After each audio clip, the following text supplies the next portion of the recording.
There were two export commodities that boomed in mid-19th century Latin America: guano and coffee.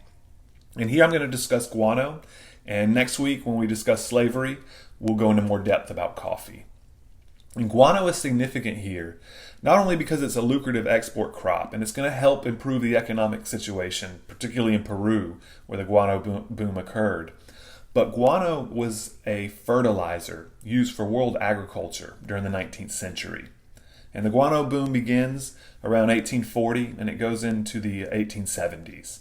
And guano basically consists of bird droppings. And they were found along these arid islands along the coast of Peru. So you see here on the left many of the islands where they were found. And on the right, you see a tiny little guano island.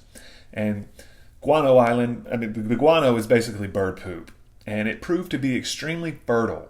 In fact, if you applied guano to agriculture, to the fields where you grew crops, it could more than triple or sometimes even quadruple agricultural yields.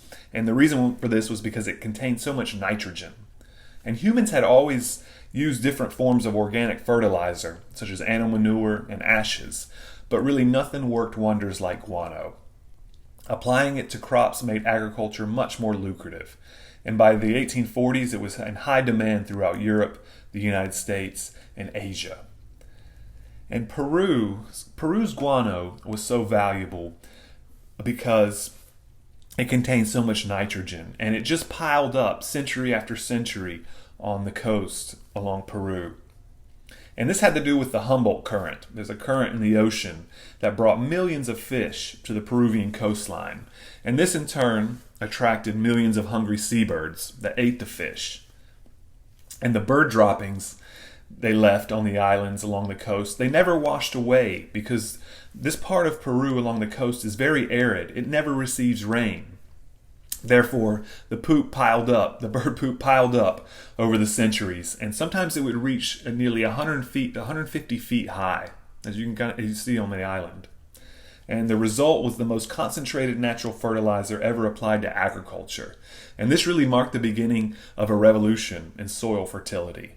And in the bigger picture of things, this meant more food for more people.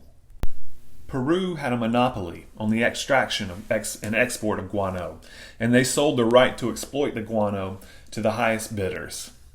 And so thousands of merchant ships sailed to these tiny islands along the coast of Peru to exploit the guano.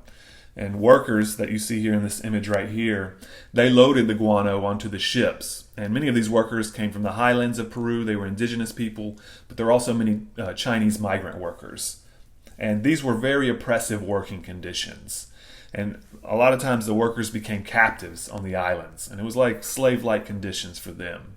Many had to wear these masks made of steel wool to be able to protect their lungs from the guano dust that would blow with strong winds. And the workers ran the constant risk of even falling into the sea or even being buried alive under tons of bird excrement. And another characteristic of working in the guano fields was bleeding noses and even temporary blindness were common complaints of the workers. During the boom, Peru exported some 12.7 million metric tons of guano. And that amounted to about $30 million per year in national revenue. So this was a windfall of income for the Peruvian government. And the money helped finance the building of the nation, including urban and infrastructure improvements. It helped the Peruvian government to become consolidated, and it helped make national politics more stable. It was not until the 1870s that the guano supply began to be depleted. And when that occurred, the guano boom went bust. And there was a desperate search for an alternative because world agriculture had become so dependent on guano. And in fact, we could say that the guano boom and then the subsequent bust, it led to modern agriculture because it would eventually lead to the development of a synthetic nitrogen in the early 20th century. And today, of course, our fertilizer is made synthetically. So in short, guano is a good example of how after 1850, the economic situation began to improve in Latin America. And it helped to make politics less chaotic and more stable.